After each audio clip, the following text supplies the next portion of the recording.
Estamos em Pernambuco, na cidade de Gravatá, na loja da Ju Faria, Ju Doce Brownie. A loja Doce Brownie, uma loja linda. E nós estamos aqui agora, em horário de funcionamento. Os clientes estão aqui na loja, os funcionários estão ali trabalhando. Nós tiramos esse tempo aqui para poder fazer uma entrevista com a Ju e vai ter um papo muito bacana. E bora lá, vamos começar. Quero que você se apresente. Eu sei que muita gente já te conhece, né? Mas eu quero que você se apresente. Quem é a Ju hoje? Daqui a pouco a gente volta um pouco lá atrás. Quem é a Ju hoje? Quem é a Ju hoje? Bom, meu nome é Juliana, tenho 31 anos. Hoje faz 10 anos, né, que eu trabalho com a Doce Brownie. Mas hoje a gente tem duas lojas, uma loja aqui em Gravatá, uma loja lá em Caruaru. E eu sou uma confeiteira apaixonada por todo o universo do mundo doce. Além de confeiteira, você também é mentora, né? Você também dá curso, né? É, isso. Eu sou professora de diversas confeiteiras, né? A gente começou com esse projeto, de fato. Quando você começa a crescer na confeitaria, que as coisas começam a dar certo, as pessoas começam a se inspirar no seu trabalho. E foi a partir dessa inspiração que surgiu a vontade, que surgiu a oportunidade de começar a dar aula. A gente uniu o útil ao agradável para poder começar a dar aulas também. Antes da gente iniciar aqui, né, essa gravação, a gente estava batendo um papo ali, conversando. E a história da Ju é a história, de repente, semelhante de muitas que vocês conhecem, ou histórias que vocês estão vivendo hoje, já viveram. E a gente vai poder contar um pouquinho dessa história aqui. E é isso que eu queria saber agora, gente. Queria da gente conversar sobre isso. Como que você veio, né, entrou nesse meio da confeitaria, se você desde pequena, não, eu nasci, eu falei, eu vou ser confeiteira. Ai, não foi assim não. E como que foi essa sua trajetória? Então, eu comecei na confeitaria. Eu costumo dizer, Felipe, que quem entra na confeitaria ou entra porque ama muito, porque você disse assim, ai, nasci, quero isso pra minha vida, ou por uma dor. Eu costumo sempre fazer essa divisão. Porque quando a pessoa não entra por amor de fato, porque adora, porque gosta, porque é fã, a pessoa entra numa necessidade. E foi o meu caso. Infelizmente foi o meu caso. Eu moro em Gravatá, Pernambuco, é o interior, né? E a gente sai normalmente de Gravatá, as pessoas saem de Gravatá para estudar na capital. E essa também era a minha realidade. Eu fui para a capital para estudar design. E quando eu estava estudando design, com milhares de sonhos, com projetos encaminhados, com muita coisa assim que eu estava sonhando e querendo, mas aí engravidei.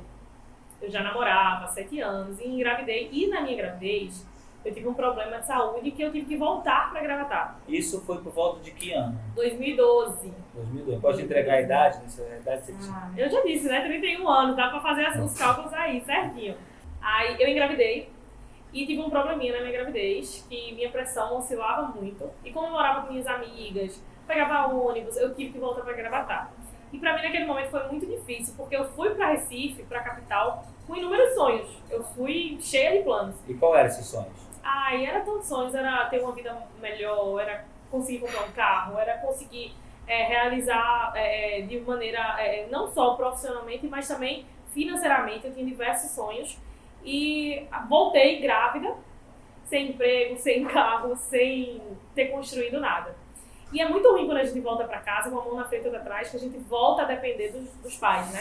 Eu estava parando de depender dos meus pais, eu estava conseguindo minha independência financeira e engravidei. Então eu não tinha condição de me manter sozinha com aquele filho, né? Lógico que tinha meu namorado, mas eu precisei voltar para casa dos meus pais e depender mais uma vez do meu pai e da minha mãe. E foi nessa necessidade que eu falo que surgiu, né? Eu sempre gostei de cozinhar, eu sempre amei fazer doce, era um hobby, né? E eu fazia normalmente isso para as minhas amigas. A gente costumava se juntar, se reunir. E Juliana faz o brownie, Fulaninha traz sorvete, já era uma cultura das minhas amigas. Como você aprendeu a fazer esses brownies? Então, eu sempre fui muito curiosa, né? Então eu gostava muito de mexer na internet. E naquele momento, já o brownie já estava bombando nos Estados Unidos. E eu via o que era, tive acesso a receitas de internet e comecei a fazer teste. E até que saiu um que sempre dava certo. Porque o pessoal tá vendo aqui agora a gente está numa era digital. Você entra na internet, no YouTube, tem um monte de receita, Total. tem um monte de lives ensinando a fazer. Mas naquela época, 2012, 10 anos atrás, não tinha isso. Não. Até a questão da nomenclatura, de você saber quais são os melhores ingredientes. Porque hoje, de fato, você joga no Google, tem os melhores ingredientes, tem a forma certa, tem a temperatura. Naquela época não tinha. Eu, de fato, consegui a receita num blog de fora. Na época eu traduzi, fiz e deu super certo. E eu achava delicioso, até hoje acho, né? Venhamos e convenhamos. Mas eu achava, assim, diferente. E eu me achava, assim, tão à frente do tempo, porque tava fazendo uma receita que era de fora do país, né? E eu fazia essa receita para as minhas amigas e era um maior sucesso. E quando eu viajei, né, eu tava grávida, viajei com meu marido, a gente foi pro Ceará. E lá já existia gente vendendo brownie. E eu fiquei impressionada porque eram filas e mais filas de pessoas para comprar brownie. Gente, mas como assim? O povo tá indo atrás de comprar brownie, né? Na minha cabeça eu não entendia. E eu fui prover o brownie da menina que tava vendendo, achei delicioso e voltei para casa com o pensamento de que se ela conseguia, se ela estava conseguindo, eu também conseguia. Voltei para casa, tentei convencer meu pai a me ajudar a montar uma loja de brownie. Isso você não período que você estava grávida. Estava grávida, tudo. E como seu pai, você saiu para lá com um sonho de você ir para lá estudar, exato, foi fazer uma faculdade, foi fazer faculdade de design. Na verdade, eu queria medicina, não consegui, fui fazer design. Não conseguiu o quê? Não passou? Não consegui, levei pau. Tá. Aí você foi fazer design, sim, né? E por que você decidiu por design? Porque era uma coisa que eu também gostava, eu sempre fui muito criativa, eu sempre gostei desse negócio de criar. E naquela época, design, minha nota passava e eu fiz, eu vou fazer porque é uma coisa que eu gosto, mexe com computador, com criação, com coisas diferentes. Achava que eu ia amar. Bacana. Aí você lá fazendo design, 21 anos mais ou menos, você tinha? 20 anos. Eu tive o bebê com 21, né? Mas aí nesse processo eu tive 20 anos. Aí engravidou. Seus pais lá, você lá fazendo faculdade, acredito eu vejo muito isso sonho dos pais, geralmente é o filho fazer uma faculdade, prestar concurso, exato, né? Exato. E devia ser isso aí, você engravidou, aí você volta. E aí como seus pais reagiram? Então, eu tive muita sorte na relação, quando se fala assim, dos meus pais aceitarem a minha gestação, porque foi muito confortável para mim. Lógico que existiu medo, existiu receio, existiu aquela pressão na hora de contar, né? Mas eu fui muito acolhida, graças a Deus. Né? Eu até costumo dizer que se eu tivesse que lidar, naquele momento, ainda mais com a rejeição de uma gravidez vindo dos meus pais, tudo seria infinitamente mais difícil. Mas graças a Deus, tanto meu pai quanto minha mãe me acolheram, falaram que aquilo ali era um detalhe que estava acontecendo na minha história, não algo que determinaria o fim, ou que na minha cabeça era um pesadelo naquele momento. Eu estava com muitos planos, eu estava com muitos projetos. E uma gravidez naquele momento era como se eu estivesse interrompendo a minha vida. E naquele momento a minha visão era de fato que eu estava estagnando tudo. Eu ia parar tudo, eu não ia dar continuidade, eu ia viver em função da criança, que era o que acontecia assim na minha cabeça, era o que passava na minha cabeça. Acabou estabilizando emocionalmente, né? Total. Eu era muito nova, na verdade eu demorei para entender, a ficha cair de fato, que a gravidez era na verdade um impulsionador, sabe? Miguel hoje já tem 10 anos e hoje eu olho para trás e vejo que realmente foi a melhor coisa que aconteceu, né? O meu filho, hoje não tenho mais só ele, tem Gabriel, e eu consigo olhar para a maternidade de uma maneira muito maravilhosa, de fato. Então foi aí que surgiu a Doce Brownie? Isso, foi nesse momento. Na verdade, eu estava grávida, né? Voltei para casa com os meus pais, já fazia um brownie gostoso, mas não pensava em nenhum momento em comercializar isso. Fiz a viagem pro Ceará, vi que a menina vendia um brownie gostoso e pensei, caramba, eu acho que eu posso vender um brownie também, é a luz no fim do túnel. Voltei para Gravatar e fui atrás do meu pai para ver se ele, sei lá, me ajudava financeiramente para que a gente montasse uma loja de brownie. Mas ele não foi muito de acordo com a ideia, né? Ele, não, minha filha, pelo amor de Deus, vai terminar sua gravidez, depois a gente conversa, você vai voltar para a faculdade, fazer bolo, jamais. Eu tive esse embate, sabe assim, de realmente querer e não ser apoiada, que eu acho que muita gente na confeitaria passa por isso, às vezes é o esposo que não quer, eu sinto isso, muitos alunos compartilham comigo, às vezes a mãe, às vezes a família que não confia, que não acredita, o marido que, no meu caso foi meu pai, né? Meu pai não acreditou, falou, minha filha, pelo amor, vai fazer bolo?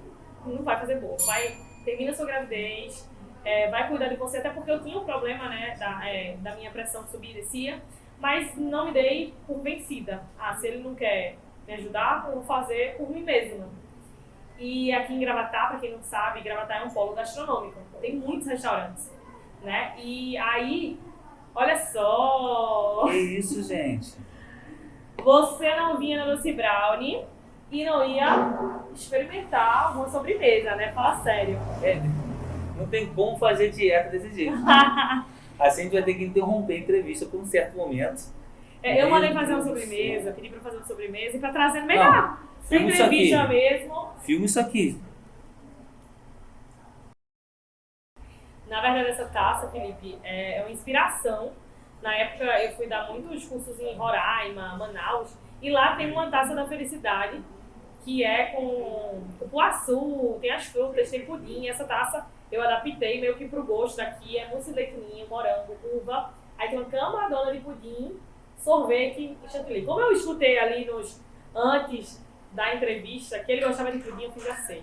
Vamos jogar essa de pudim, que eu acho que ele vai gostar. Muito bom. Eu posso fazer entrevista com ela? Vamos saber.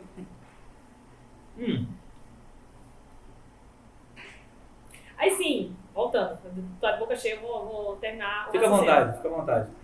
Aí eu comecei a fazer os brownies. Peguei todo um pouquinho de dinheiro que eu tinha e comprei, investi em chocolate, investi em forma, gente, era R$50 na época que eu tinha, e eu investi tudo naquele projeto que eu achava que eu ia levar para os restaurantes da minha cidade, né? Tem muito restaurante aqui em Gravatá, e que eu ia vender. Eu achava que todo mundo que ia provar meu brownie ia ser igual minhas amigas, que vai come brownie, ai que delícia, maravilhoso. As pessoas gostavam, mas naquela época tava bombando o petit gâteau. E quando eu chegava para os restaurantes, eu falava assim, o brownie, experimenta, olha aqui, serve com sorvete. O pessoal falava assim para mim, ai, é gostoso, é uma delícia, mas é porque eu já vendo o petit gâteau. E eu voltei para casa mais uma vez com a mão na frente da trás. Isso foi 2021, 2011. Não, 2012. Exato, 2012. E eu voltei para casa com todos os brownies, eu não consegui fazer uma venda. Voltei para casa arrasada. Já tava com aquela coisa toda mexendo, né? Grávida. Meu pai não queria que eu trabalhasse com confeitaria. Fui atrás dos restaurantes, eles também não quiseram. Então, assim, motivo para desistir, para não começar, para parar, eu tive inúmeros, né? Mas, sei lá, acho que Deus mesmo falava, vai que vai dar certo, vai que é a oportunidade que eu tô entregando. E eu resolvi, quando eu cheguei em casa, eu conversando com minha mãe, não sabia mais o que fazer. E ela tinha visto na internet alguém colocando brownie dentro de uma latinha de Nescau, e ela me deu essa sugestão. Ela disse, Juliana, coloca esse brownie dentro dessa latinha e coloca no teu Facebook, no teu Orkut, na época era Orkut. E vê se vende, vê se faz uma venda. E eu fiz isso. Como eu fazia design, eu corri pro computador, desenvolvi uma logomarca, que até pouco tempo era a logomarca que a gente usava, e fiz a postagem, né, no Orkut, e coloquei que estava vendendo. Juro, com 10 minutos apareceu a primeira ligação, né, e eu atendi. E eu não tinha feito cálculo, eu não tinha feito custo, eu não tinha feito nada, porque eu não sabia nem como é que era calculava. Eu tinha feito cálculo para vender para restaurante, mas para vender naquela latinha, eu não tinha. Na verdade, aquela latinha era tipo assim, um tiro no escuro, sabe? E eu atendi o telefone e fez, eu vi que a menina tá vendendo um bolo de chocolate, tô ligando pro número certo. Eu fiz isso, tá. Até hoje eu lembro, Ingrid, o nome da menina. Aí ela fez assim, quanto é? Felipe, juro. A minha matemática, eu já não sou boa em matemática, né? A minha calculadora cerebral calculou R$10. Juro, assim, na lata. Eu falei R$10 porque eu achava que valia R$10. A moça, e faz entrega? Faz. Quanto é a entrega? Não, a gente não cobra entrega. Morrendo de medo de perder a venda, né? Mas não, a gente não cobra entrega não. Ela, pronto, pois traz aqui pra longe da Oi. Na hora, meu amor. Desliguei, peguei o carro do meu pai, fui lá entregar. Lucro zero já, né? Porque peguei, levei, entreguei pra ela, voltei morta de feliz. Quando eu cheguei em casa, o telefone tocou novamente. Era a mesma menina, perguntando se tinha outro, porque ela tinha mostrado pra menina da loja do lado, da loja de tecido, e que a menina da loja de tecido queria também. Na hora você pensou, podia vender a R$15. Podia ter cobrado pelo menos a taxa de entrega. Brincando. Aí eu corri novamente na Lan House, porque eu só tinha impresso um adesivo. Aí eu fui dessa vez, imprimi mais uns 3, 4, voltei, colei na latinha e fui entregar novamente. E assim foi que começou a história do Doce Brownie. Deixa eu te falar uma coisa, te cortar aqui. Primeiro, te falar que isso aqui tá muito bom. Ai, que bom. E eu não vou largar aqui, vou continuar comendo para entender que tá muito bom, de verdade. Segunda coisa, você estava falando com seu pai que quando chegou nesse momento, ele falou, eu quero trabalhar com brown, ele falou, não filha, foca na sua gravidez e tal, agora não é hora, então não te apoiou nesse seu projeto, né? mas mesmo assim você tinha algo que ardia no seu coração para fazer acontecer. E assim, tem bastante gente assistindo agora esse vídeo, que talvez o pai não apoia, o marido não apoia, a mãe não apoia, a tia não apoia, às vezes ninguém apoia. Ninguém apoia. Mas independente de ninguém apoiar, a gente tem que saber, cara, esse projeto foi do coração de quem? Tá no seu? Então, cara, não, então eu vou fazer acontecer. Exato. Tá no seu? Então faz acontecer. Então, quem tem que acreditar é você. Quem tem que acreditar é você, até porque são os nossos sonhos, é o que vem de dentro, né?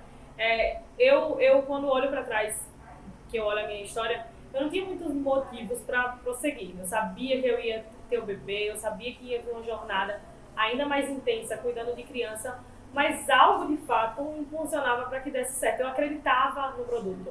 Apesar de que eu já tinha tido vários não, né? Porque eu tinha tido o não do meu pai, eu tinha tido o não dos restaurantes. Até eu poderia ter desistido, porque como eu fui em vários restaurantes e ninguém acreditou no produto, eu poderia ter dito assim, poxa, todo mundo provou e ninguém acreditou, então não deve ser tão bom. Essa é a minha segunda pergunta para você, né? Porque foi essa questão do seu pai, você não desistiu, né? É a segunda observação, na verdade. E aí você, não, eu vou fazer acontecer. Vou lá, vou oferecer para o restaurante, e você começou a apresentar para o restaurante, achou que ia acontecer, que ia virar, e voltou para casa com essa frustração. Poxa, não, deu errado, não consegui vender. Muitas pessoas paravam já no primeiro obstáculo, que é o pai ou alguém não apoiar. Outro grupo de pessoas iam parar nesse outro obstáculo, ou seja, apresentei para um monte de restaurante, no que cara, então não é para vender. É porque assim, fica aquela coisa, um monte de gente que entende de comida, que tá na área, ninguém meio que se interessou pelo produto. Será que esse produto é bom mesmo? E aí você continua. E aí depois, na sua terceira tentativa, você viu que as coisas acontecem. Tem gente que às vezes não consegue na terceira tentativa. Às vezes não consegue na quarta, não consegue na quinta. Mas se decidir fazer acontecer, vai acontecer. Aí é a diferença das pessoas que tentam e que decidem. Quem tenta, para. Exato. Vale salientar também, Felipe, porque foram 3 tentativas que eu fiz, mas que eu estava mudando a rota. A primeira era uma loja de brownie que eu queria botar. Meu pai foi totalmente contra, eu também não tinha recurso para fazer. Mudei a estratégia, vou vender para restaurante. Nenhum restaurante quis, mudei a estratégia, vou vender para o consumidor final. O que acontece? Às vezes também as pessoas continuam insistindo em uma estratégia que não é a estratégia que vai dar certo. Dá uma analisada no que você está fazendo, qual é a proposta, como é que esse produto ele pode ser vendido de uma forma diferente para de fato você acertar na veia. No meu caso, vender para o consumidor final, sem restaurante, sem loja, sem nada, foi o que deu certo. Foram as estratégias, né? E tudo a testar. Exato. Tem que testar, tem coisas que não tem. Aí será que vai dar certo? Não tem como você vencer uma partida sem entrar em campo. Será que vai? Não será. Vamos fazer. Às vezes, na sua tentativa, igual você falar, para vender para a empresa, não deu certo. Então, deixa eu fazer agora. De uma forma diferente. Como que você sabe que não deu certo? Porque você foi lá e testou. Né? E como você viu que depois o consumidor final deu certo? Porque você também testou. Então, testar faz parte do processo. O que não faz parte do processo é ficar parado, porque parado você não vai crescer. Se você tivesse parado, quando seu pai falou, não, filha, foca ali no seu negócio, ia ficar numa zona de conforto que não é confortável. Total. Não, então meu pai já chancelou, não precisa me preocupar com isso. Então não, tentei depois, vendi para as empresas, tentei vender para ele, não consegui, então isso não é para mim não, já vi que não funciona. Mas não, você sabia que dos seus objetivos, você sabia do que você queria. Exato. Então não tinha como você parar. E aí beleza, aí você começou a vender, né? E como foi escalando isso? Como mais gente? Aí eu comecei a fazer. Aí eu vendi tudo que eu tinha, né? Tudo que eu tinha feito, R$50, eu logo obtive de volta. E fiquei na dúvida, será que eu continuo, será que eu não continuo? Mas as pessoas começavam a ligar, o boca a boca começou a crescer, eu comecei a fazer só no final de semana, fazer sexta, sábado, domingo. Aí quando eu vi, eu tava fazendo quinta, sexta, sábado, domingo, daqui a pouco, quarta, quinta. Quando eu vi, eu tava fazendo brownie todo santo dia, porque as pessoas iam atrás. Aí eu comecei a comprar utensílios que facilitavam o meu trabalho. Eu sempre tive a cabeça de tudo que eu ganhava não era meu, eu sabia que aquilo ali não era meu, que pra voltar, continuar pelo menos vendendo, eu tinha que começar a reinvestir. Vou te interromper aqui novamente. Tudo isso que aconteceu, você estava grávida, todo esse processo? Não, então, é porque o processo foi acontecendo, o filho foi nascendo e a coisa foi andando. Só para eu entender a linha do tempo, em que parte a gente está agora. Exato, não, então, aí quando eu comecei a vender brownie mesmo, Miguel nasceu e a coisa foi acontecendo com ele bebezinho. Então era assim, era uma hora dando de mamar, uma hora botando pra dormir, uma hora fazendo brownie. Naquele momento foi muito importante, inclusive, eu estar em casa, porque foi dentro do conforto da minha casa que eu consegui dar conta das duas coisas. Fazer brownie, atender os clientes, dar de mamar, cuidar do meu filho e realmente estar presente nesse começo de vidinha dele, né? Infelizmente, vou ter que me desfazer dessa sobremesa maravilhosa agora Guarda que depois ele come. pra gente dar continuidade aqui. Eu já me perdi 2 vezes aqui no que eu queria perguntar. No início você começou por necessidade, né? Sim. Você pensou, vou fazer uma grana aqui com brownie, você viu essa necessidade. E depois, o que te fez continuar? Fez permanecer? Eu acho que quando a coisa vai engrenando, que vai dando certo, que os clientes vão procurando, você vai criando uma motivação maior, sabe? É muito prazeroso, é muito gostoso você saber que uma ideia sua que você está colocando assim pra frente, o negócio realmente está acontecendo. Então acaba se tornando uma engrenagem. De fato, o meu intuito inicialmente era uma renda extra, mas depois que o meu filho nasceu com a oportunidade de estar mais junto dele, os clientes vindo atrás, os clientes gostando, que é um prazer imensurável a gente fazer um doce. Acho que da mesma forma como tu que presta assessoria do iFood, quando vê que um aluno tem resultado, é uma coisa assim, não Causa tem... transformação, né? causa transformação. No meu caso, eram os clientes assim, meu Deus, eu nunca comi algo tão gostoso. Que a gente falava assim, eu fui nos Estados Unidos, eu nunca tinha visto ninguém vender aqui. E isso vai dar, sabe, aquela motivação, aquele tesão mesmo pelo negócio, pela coisa que tá dando certo. E isso que vai fazendo a coisa acontecer. E uma coisa que ainda não te perguntei, aonde você produzia esses brownies? Na cozinha, na verdade, no início era a cozinha. A Cozinha de casa? Cozinha da casa da minha mãe. A cozinha da casa da minha mãe é grande. Chegou um ponto que era brownie, porque, deixa eu te falar, no começo o cliente chegava e ele escolhia o brownie que ele queria. Nessa época, 2012, meu filho já tinha nascido e tal, eu comecei com o Instagram. E uma das minhas dificuldades era porque o cliente chegava lá na minha casa e ele falava, tem de quê? Sendo que eu era sozinha pra tudo, pra atender, pra fazer, pra cuidar do menino, pra tudo. Tem de quê? Do que você quiser, o que você quer? Não, então, aí uma forma que eu achei um canal era o Instagram. Porque o Instagram naquele momento estava começando, eu falava assim, gente, todos os meus sabores estão no Instagram. Era mais fácil pra mim, até pelo atendimento pelo telefone. Eu falava, todos os sabores que a gente tem disponível, tá disponível no... Eu postava a foto e botava maracujá, limão, não sei o que. Era mais fácil pra mim. Foi aí que eu comecei com o Instagram, porque foi a forma mais fácil de eu ter um cardápio que era teoricamente digital. Eu não entendia desses termos naquela época, né? Mas na época não era comum, eu nem me lembro de usar o WhatsApp na época. Então foi a forma que eu achei de realmente fazer esse atendimento de forma mais rápida, sabe? Já existia o banner na frente de casa, então as pessoas paravam o carro, que é isso e tal. E o que aconteceu? Nessa época, existia uma revista que rodava aqui em Gravatá. Como eu já falei, né, Gravatá é uma cidade muito turística, que vem muita gente fora para passar férias e tal. E essa revista ficava nos principais hotéis, nos principais condomínios. E o boca a boca da cidade fez um rapaz dessa revista me procurar. Juliana, vamos fazer uma propaganda? E naquele momento, acho que talvez foi o primeiro momento que eu me dei conta que o negócio estava acontecendo. Porque não fui eu que fui procurar, ele que veio atrás da gente. Quando ele veio atrás da gente, fez, nossa, mas tem muita gente falando, tem muita gente que gosta, vamos fazer uma propaganda para atingir mais pessoas. E eu, de primeiro, eu disse, não, eu não tenho cacife para isso, eu não tenho dinheiro, eu ainda não estou no tamanho, Ele, vamos insistir, me convenceu, o papo de vendedor. Me convenceu. E a partir dali, quando a propaganda saiu na revista, o volume de pessoas que começaram a chegar lá em casa era maior, porque eu coloquei o endereço. Era aquela revistinha com várias propagandas? Revista de propaganda. Eu já na minha loja também, essa época, funcionava muito bem na época, né? Muito. Até hoje a revista ainda roda aqui em Gravatá por conta da questão de hotelaria. As pessoas chegam na cidade, querem saber o que aqui tem, aí tem a revistinha. Aí as pessoas começaram a parar na minha casa, que eu fiz uma foto bacana. Foi a primeira vez que a gente investiu em foto, em 2012 ainda. Você vê aí a importância que tem a foto, né? A foto, ela vende, né? Foi a primeira vez que a gente realmente, fotógrafo profissional, fez na cozinha lá de casa. Então ficou uma estrutura de foto até maior do que o que realmente era, né? Porque o povo chegava lá em casa, era um banner na porta de casa, um terraço e mais nada. E o povo parava e ficava olhando assim, e não entendia muito bem, porque era tão massa a foto, que eu acho linda, até hoje eu acho bacana a foto, mas o povo chegava na esperança que fosse uma doceria, uma cafeteria, sabe?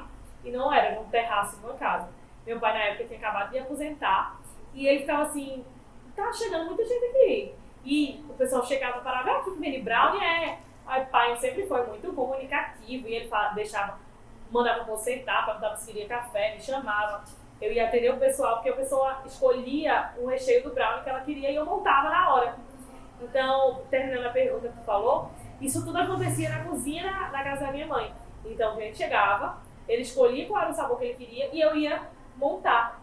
Montava o brownie, inicialmente na cozinha, mas depois começou a gente utilizar a parte de trás, no quintal, daqui a pouco estava a casa toda. Eu lembro de uma Páscoa que todos os quartos da casa do meu pai tava com ovo de Páscoa, tava com brownie, tava com brigadeiro, tava com tudo que você imaginasse. Porque onde tivesse espaço, que eu conseguisse botar alguma coisa em cima, era brownie. Eu vou perguntar a você nesse período o que seu pai falou. Mas deixa eu pegar um gancho que você viu que é muito importante das fotos, porque tem muitas pessoas que não investem em foto. O que você fez em 2012, cara, é uma mentalidade de empreendedorismo, né? Tem muitas pessoas que acham que não vale a pena investir e às vezes o que você falou, cara, parecia que era muito maior do que realmente era. E outras pessoas têm essa oportunidade, né? Hoje, você trabalhando na plataforma do iFood, por exemplo, você consegue disputar com as grandes marcas da sua região, estruturando uma loja bem organizada, por mais que você esteja na cozinha da sua casa. Porque através dessas fotos. Então, foto chama atenção, foto conecta.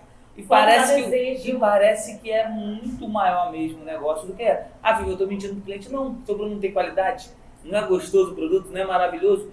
Tem que transmitir isso para o cliente que nunca provou através da foto. É a única comunicação que você tem com esse cliente, né? Principalmente através do iFood, que não está seguindo o seu Instagram, que não lhe conhece, que não tem acesso a seus produtos.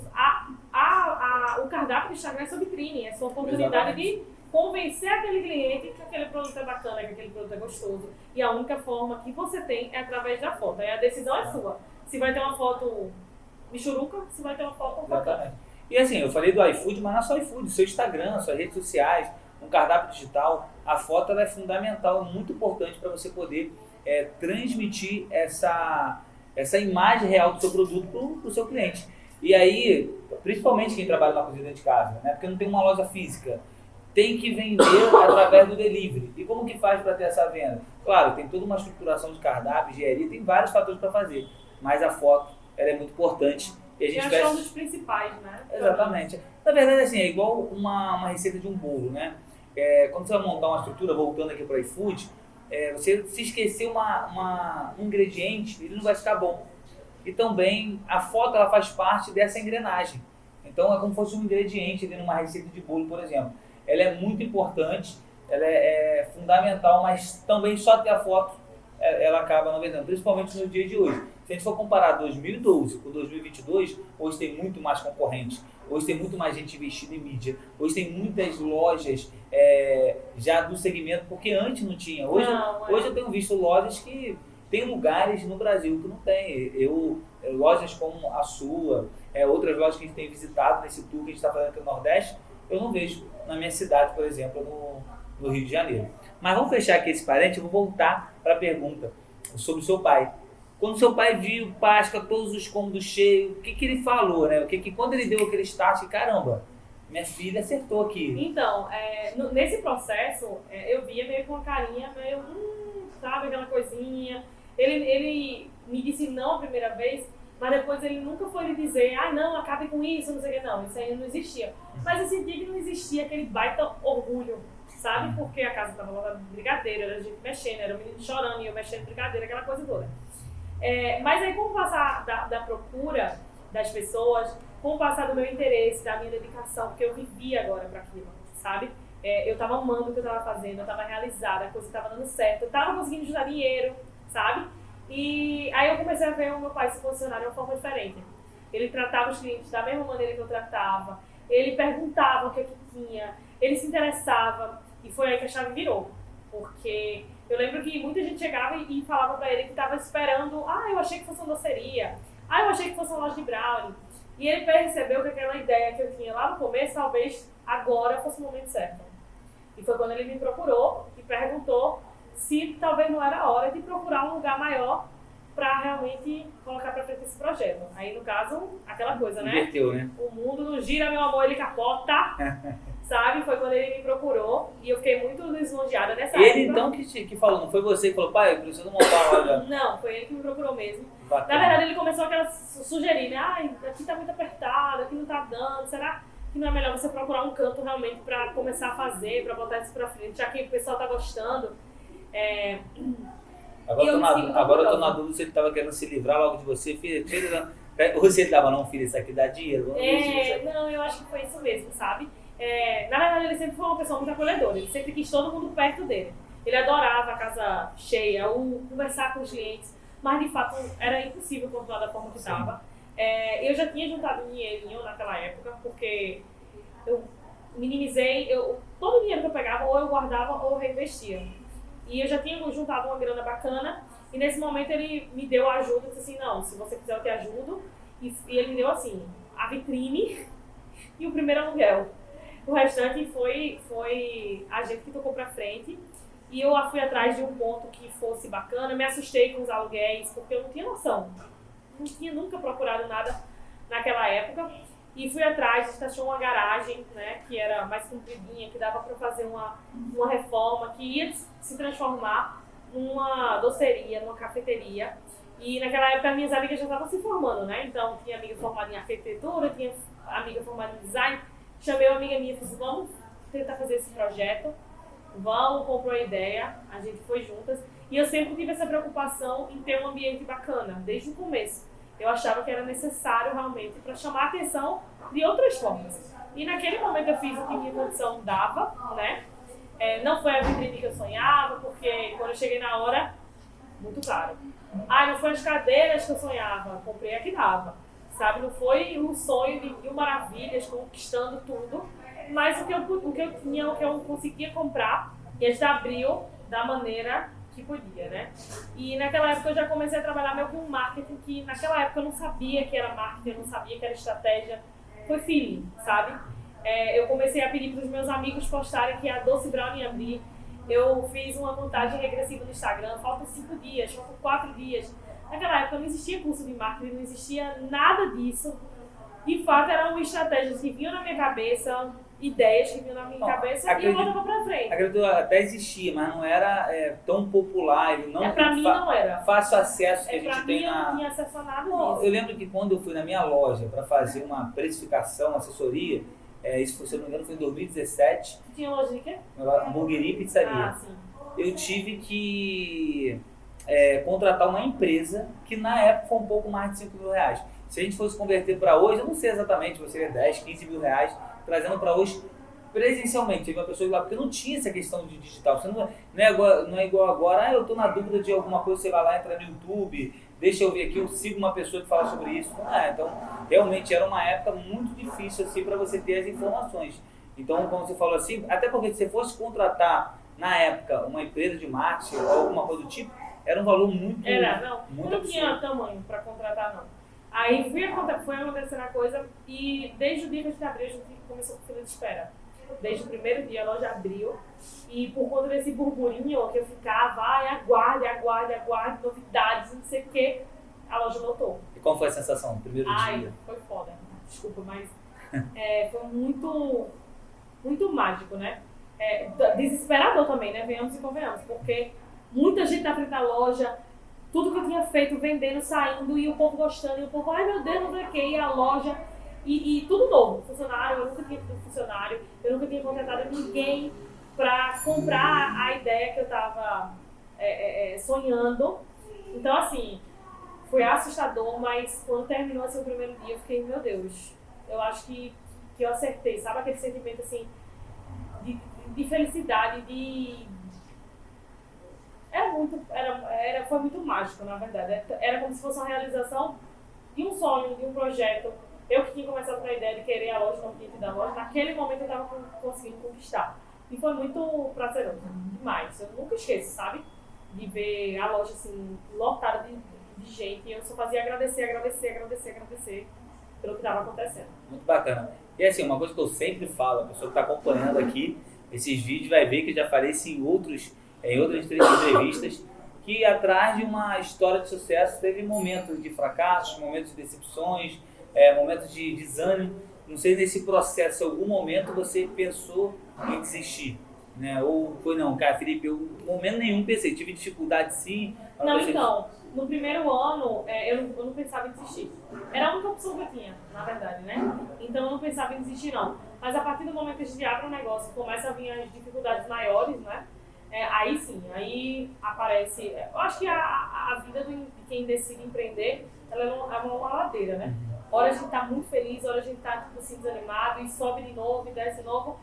E eu acho que o empreender é isso, o que faz o coração pulsar mesmo é a gente, é o matar o leão todo dia, é o contar o incontável, né? Lidar com as surpresas do dia a dia e ir se alegrando de fato com as conquistas que a gente vai tendo ao longo do tempo. Ju, hoje você é uma confeiteira renomada, né? Você já tem 2 lojas, como você já mencionou aqui no início dessa entrevista. Você dá cursos hoje, né, para muitos alunos aí em relação à confeitaria. Mas pegando esse dia de hoje, assim, vamos voltar no tempo. Qual conselho que você daria para a Ju lá, quando começou a acontecer tudo isso na sua vida, quando teve que sair, caramba, tô grávida, tenho que voltar para Gravatar, agora... Eu acho que eu diria assim, não se desespere tanto, sabe?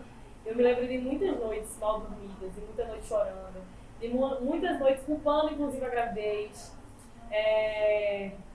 de muitas noites assim que eu não tinha muita perspectiva. Tudo meu foi arrancado, e eu diria para não me desesperar, porque hoje eu vislumbro sonhos muito maiores do que o que eu vislumbrava anteriormente. E naquele momento eu não consegui enxergar esse futuro. E hoje é muito prazeroso. Eu queria ter a oportunidade de conversar comigo mesmo há 10 anos atrás, para dizer calma, para dizer vai em frente, vai dar tudo certo. Assim como eu tenho certeza que daqui a 10 anos eu vou querer conversar com a Juliana de hoje. Faz parte do nosso processo de crescimento, nossa maturidade. E você falou uma coisa importante que é sobre a preocupação, né? Na verdade, a preocupação é fruto da nossa imaginação. Sim. A gente começa a imaginar um monte de coisa e atrapalha a gente no único tempo que a gente pode fazer algo que é no presente. Você fala, meu Deus, se acontecer, isso não foi, a cabeça começa a ficar cheia, né? Tem um monte de gente que fica preocupada em pagar um boleto que vai vencer semana que vem e não consegue realizar um bom trabalho hoje para pagar o boleto, né? Tem gente que às vezes liga ali pro filho, pra esposa, pro esposo, o telefone acabou a bateria, mas começa a ficar tão preocupado, desespero, quase infarta, porque fica preocupado e a preocupação ela é fruto de uma imaginação. A gente tem que ter um equilíbrio isso para a gente poder crescer de uma forma saudável, principalmente no empreendedorismo, porque muitas das vezes tem muitos desafios, muito gigantes, e se a gente não tiver esse ponto de equilíbrio, a gente realmente entra em desespero, desiste, a gente para no caminho, e não tem jeito, viu? Quem persiste, vence. Quem desiste, perde. Então a gente ter essa consciência, a gente toda vez que tiver dificuldade, nunca vai fazer a gente desistir. Eu costumo dizer, até para minhas alunas, que todas as vezes que a gente desiste, a gente volta a estaca zero. E tem um monte de gente correndo. Se você desiste, você volta pro zero novamente. Independente se for para começar uma nova profissão, se for para começar um novo produto, se for para desistir de tantas coisas que aparecem, a gente volta a estaca zero. E é muito injusto voltar a estaca zero com você mesmo, que tá ali na batalha, sabe? Nunca vai ser fácil, nunca nada vai vir de mão beijada. A grama do vizinho sempre vai ser mais verde, né? Porque a gente tem essa mania de achar que as coisas são mais fáceis pro outro. Sim. Mas é assim, eu acho que a competição ela tem que existir, mas é com a gente mesmo. O que eu posso fazer para melhorar? O que eu posso fazer para ser melhor do que o que eu fui hoje? Qual é esse produto aqui, a taça, Felipe, tá maravilhosa. Mas o que eu posso fazer para deixar ela ainda mais gostosa? O que eu posso fazer para realmente agradar ainda mais? Sabe? É não estagnar. Porque quando a gente estagna, mesmo sem desistir, a gente tá voltando a estaca zero também. Porque quando a gente para, a gente tá na inércia, a gente acha que tá tudo muito confortável, é aí que a chance da coisa desandar é mais alta. É verdade, a gente sempre tem que sair dessa zona de conforto que a maioria das vezes não é confortável. Se tá muito confortável, tem alguma coisa errada. E às vezes não tá confortável. Tem gente que trabalha todos os dias fazendo a mesma coisa, não tem conforto naquilo, mas é mais fácil do que aprender uma coisa nova. Sim. É mais fácil do que aprender a fazer uma receita nova, do que aprender a precificar, do que aprender a trabalhar no iFood. Aí fica fazendo sempre as mesmas coisas, né? Se acomoda, acaba paralisando. E até em cima disso, você, né, tem as suas confeitarias, cresceu no segmento, e como que você começou a ser a ajuda do Brown de curso, mentora, né? Ajudar a outras pessoas a crescerem com os seus negócios também. Como foi essa transição? Então, em 2019, eu acabei, como eu comecei no Instagram muito cedo, muitas pessoas começaram a me seguir através de outros locais, né, de outros estados. Eu comecei a viajar, né, fiz alguns estados, fiz algumas cidades viajando, dando curso presencial. Naquele momento não era tão popular o curso online, né? Então a gente começou a viajar, eu comecei a dar o curso, era o curso sobre mesa de sucesso, onde eu ensinava a maioria das bases que eu vendia aqui na Doce Brown. E pra mim era massa, porque normalmente eu viajava, conhecia outras culturas, conhecia outras confeitarias. Foi um momento de eu conhecer muita coisa nova dentro da confeitaria, lidar e ter experiência com alunos cara a cara, rosto a rosto. E fiz isso. No final de 2019, eu resolvi dar uma pausa nos cursos para me dedicar realmente ao final do ano.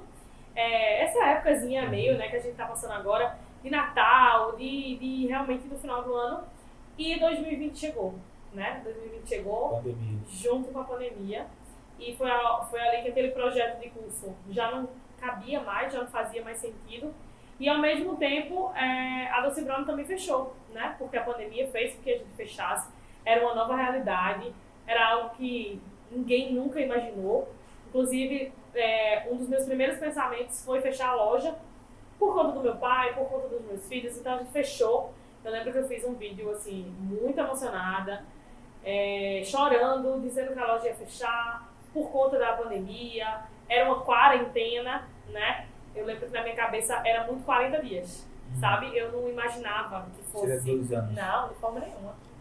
Era 40 dias. Quarentena é 40 dias e pronto, a gente vai fechar 40 dias, não vai prejudicar tanto, a gente fecha, depois a gente abre e recupera. E no meio desses 40 dias eu percebi que não iam ser 40 dias. Foi quando a ficha caiu, foi quando a gente voltou e disse assim, mesmo com porta fechada, a gente tem que arregaçar as mangas e partir para cima. Mudei toda a estruturação do meu cardápio, o iFood virou meu aliado, porque naquele momento eu já tinha feito o cadastro do iFood, mas eu achava que é o plano B, quando der certo, quando o delivery, quando surgir a demanda. Eu tinha feito o cadastro, já existia uma loja, mas eu preferia nunca abrir. Porque A maioria não vou dizer a maioria, mas muitas pessoas que já trabalhavam com o iFood tinham o iFood realmente como segundo plano. Na verdade, o próprio iFood, ele cresceu exponencialmente na pandemia. Então, eu nunca queria abrir a loja, porque aqui já vingava tanto, sabe? Era tanto cliente, era tanto não sei o que. Eu falei, gente, vai abrir o iFood pra quê? Eu já tô ganhando dinheiro, o cliente já tá vindo. Não tem pra que abrir iFood e se complicar, porque na minha cabeça era uma complicação. Era um pedido, era levar em casa, aquela coisa assim. Era uma matemática na minha cabeça. E eu nunca abria, eu só abria porque o movimento tá fraco e abre, sabe? Era desse jeito que a gente funcionava com o iFood.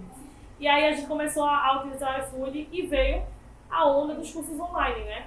A forma de chegar a quem não pode chegar até a gente, já que a gente não podia ir, a pessoa poder ter acesso às nossas receitas, à nossa metodologia, através do online.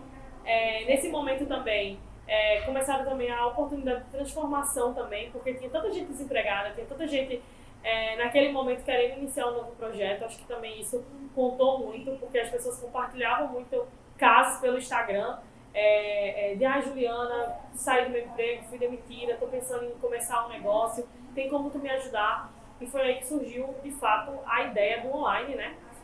Existiu uma agência que nos procurou, vamos gravar, vamos, e aí a gente tocou para frente esse projeto, que foi muito, muito, muito prazeroso, grandioso, foi uma experiência completamente inovadora para mim, porque dar aula presencial a gente sabe que é uma coisa, dar aula online é outra. Criar essa conexão a partir do celular, né? Fazer com que as pessoas entendam, fazer com que as pessoas comprem a sua ideia, né? Fazer com que as pessoas comecem a fazer aquele produto e tenham a oportunidade, de fato, de mudar a vida delas. E qual é a sensação quando seus alunos falam, Ju, eu fiz aqui, comecei a vender bem, teve boa receita, o pessoal tá elogiando? Muito bom. É muito prazeroso. Eu achava que o sentimento de você agradar um cliente já era surreal. Mas agradar um cliente é surreal. A tua experiência agora com a taça me deixou muito feliz. Mas eu aprendi que você transformar a vida das pessoas através de uma batalha sua, que são seus resultados, são suas receitas, é um aprendizado de 10 anos. Você passar isso para uma pessoa e facilitar esse processo para ela, não tem preço. Eu tenho uma aluna que começou do zero e que hoje tem loja. Eu tenho uma aluna que estava fechando e que a partir das receitas conseguiu dar um up na doceria. Eu tenho alunas que... Eu tenho umas alunas que, assim, a história é fantástica. O pai delas tinha uma sorveteria, acabou falecendo e a sorveteria estava em decadência. E elas compraram o curso e transformaram a sorveteria em uma doceria. E hoje bomba na cidade delas. Então, assim, gente, esse tipo de história, e você ter mais de uma história para contar em relação a isso, é muito prazeroso. Você ressignifica a coisa, sabe? Não é só dar o curso pelo lucro que vai entrar, pelo dinheiro. É muito bacana, é muito, lógico, precisa existir, né, essa compensação. Mas eu sempre costumo falar que escutar histórias que transformaram vidas, que mudaram a realidade, ver alunas. Eu tive uma experiência maravilhosa agora em Maracakes, que a gente visitou a feira, a maior feira de confeitaria, e eu tive uma aluna que de ouvir minha voz, ela se emocionou. A gente nunca tinha se conhecido pessoalmente, eu estava atrás dela, conversando com outras pessoas, e ela se virou já com o olho marejando de lágrimas, e estava ela, o marido dela e a filha dela, e todos eles vieram me agradecer, porque foi a partir do curso que eles conseguiram mudar a realidade deles. E, gente, isso eu acho que não tem preço, não tem nada que pague, não tem nada que seja maior do que, de fato, você saber que o que você fez, que sua jornada só não beneficiou a você e a equipe que está aqui junto, mas que beneficia e que pode ajudar, ser uma ponte para que outras pessoas comecem o negócio, melhorem seu negócio, tenham acesso a mais conhecimento. Enfim, é muito massa. Não, isso que você falou faz total sentido, né? Eu também, quando comecei a dar aula, né, hoje a gente dá aula para milhares de pessoas espalhadas em todo o Brasil, né? Nesse segmento voltado para a confeitaria. E a gente, quando começa a ter esses resultados, as pessoas crescendo, transformando a realidade da vida delas. E eu não foco só na questão do iFood, né? Eu foco muito na questão da família, princípios, trazer Deus para participar do negócio. Então, os resultados nem sempre são só de que aumentou o seu faturamento, aumentou a sua lucratividade, mas sim uma reconciliação no casamento, uma aproximação de Deus emocionalmente, se estruturar emocionalmente, porque existem coisas que de fato vão muito além do delivery, vão muito além do negócio. Então, assim, não tem dinheiro que pague isso. É muito satisfatório. Eu agradeço a Deus todos os dias por poder trabalhar com algo que ajude a transformar a vida de milhares de pessoas. E isso é muito bacana. Ju, a gente está partindo aqui pro final. O pessoal lá com certeza fez isso agora. Pessoal. E quero dizer que foi muito bom estar aqui, muito bom vir. Primeira vez que eu vim em Gravatá, na verdade, primeira vez que eu vim em Pernambuco. E é muito bom vir conhecer sua loja, ela é linda. Obrigada. A gente, né, eu estou aqui, vocês estão me vendo, mas tem uma equipe aqui atrás dessas câmeras e é todo mundo encantado, todo mundo apaixonado. Adorei essa sobremesa. Estava falando sobre a questão de, quando você provou a sobremesa, você ficou feliz, sabe, a satisfação que me dá, mas para ver como que marca. Eu nunca comi uma sobremesa dessa. Então, qualquer lugar que eu tiver, um dia eu for provar uma sobremesa, eu sempre vou falar, caramba, a primeira vez que eu comi foi lá em Gravatá. Então, assim, isso é uma experiência. Marca, né? É uma experiência que gera para o cliente. E outra coisa, quando eu comi, eu falo, mas a da Ju lá, daqui a pouco eu tô querendo vir para Gravatá só para comer uma sobremesa dessa. Então é bom a gente ter um produto, né, para realizar um bom trabalho. Um bom trabalho, gente, a experiência não é só na hora de comer o produto. A gente está tendo uma boa experiência desde quando a gente chegou aqui. O atendimento, o ambiente. E pelo delivery você também faz isso, né? Desde o seu atendimento inicial, às vezes você faz um Uber Delivery, uma boa embalagem. Então você já gera toda essa experiência para quando o cliente for provar o produto, né, ele já está ali mentalmente falando, cara, isso aqui já é muito bom. Então, essa experiência, ela marca. Demais. Né? Então, a gente precisa ter um produto, né? Realizar um trabalho que todas as vezes que o cliente pensar em consumir aquilo que a gente vende, ele lembra da gente. Então, a gente tem que ter isso em mente para a gente poder sempre estar realizando esse trabalho. E assim, só tenho que te agradecer por participar aqui. Muito bom ter você como parceiro. Você vai dar lá também uma masterclass ao vivo lá pra gente. Com certeza. Esse papo vai continuar, né? Esse papo vai continuar. É muito bom a gente ter parceiros que realmente trabalham com algo que transforme a vida das pessoas, né? E que se importam, né? Porque não é pelo, eu estou vendendo curso, por gerar uma boa experiência para a pessoa, por causar transformação na vida da pessoa. Então é muito bom ter você como a nossa parceira também aí. Eu que agradeço, agradecer a Felipe, toda a equipe que está aqui atrás também. Felipe, desde a primeira vez, foi muito simpático, muito educado, que a gente teve, né, esse contato. Então eu gostaria muito de agradecer, estou muito lisonjeada de ter me colocado aí no meio dessa tour pelo Nordeste. E eu estou adorando acompanhar também, e acredito que vocês também. Então, muito, muito, muito obrigada pela oportunidade também. Então foi o seguinte, quero que você deixe um recado aí para as pessoas que estão assistindo agora. De repente que está começando agora a confeitaria, talvez está passando por alguma dificuldade, né? Ou já está no meio do caminho, talvez nesse exato momento está pensando como a Ju lá atrás, meu Deus, o que eu faço? Não sei o que eu vou fazer e tal. Antes você falou o conselho que você daria para a Ju lá de trás. Mas cada um tem suas experiências, né? E talvez a experiência dele não seja uma gravidez, né? Não sei. Talvez o sonho sempre foi ter uma confeitaria de sucesso. E talvez no meio do caminho aconteceu algumas eventualidades que não está dando satisfação em continuar. Qual o conselho que você daria para essas pessoas? Eu acho que o conselho principal que eu daria para mim, há 10 anos atrás, e que eu dou para você que está assistindo agora, é que você não desista.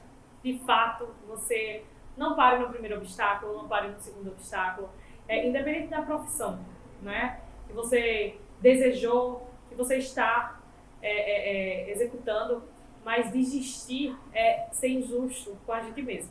Então, assim, arregaçar as mangas, partir realmente para batalhar em busca daquilo que te move, daquilo que está dentro do teu coração, dos teus maiores sonhos. Eu acho que é o maior conselho e o melhor que eu daria. E assim, eu acho que pode estar passando pela sua cabeça, mas para ela foi mais fácil, ela não está passando o que eu estou passando agora. Independente. Eu sempre acho que o fardo que a gente está levando é o que a gente precisa realmente batalhar para poder ultrapassar ele. Então, não desistir, seja a palavra-chave, seja a palavra que você lembra todo dia ao amanhecer, que seja a palavra que te motive a ir dormir, a recomeçar, a batalhar. Seja pela sua família, seja pelos seus filhos, seja por você. Mas não desiste. Porque quando a gente batalha, quando a gente coloca nossas melhores energias, trabalha com amor, com honestidade, coloca Deus na frente, não tem como dar errado. É isso. Então depende de cada um de vocês. Fazer um pedido aqui. Na verdade eu tinha que falar isso no início do vídeo, mas eu não estou acostumado com essa vida de YouTube ainda não. Para você deixar seu like aí, né? Curta esse vídeo, compartilhe com o máximo de pessoas que você puder. Aproveita e já se inscreva no canal, né? Se inscreva lá no canal para todas as vezes que a gente postar um vídeo, postar um conteúdo, você já ter acesso. E melhor ainda, vai ali e ative o sininho. Porque quando você ativar o sininho, quando a gente já fizer a publicação, você já vai ter acesso a essa publicação e participe sempre dessa jornada conosco.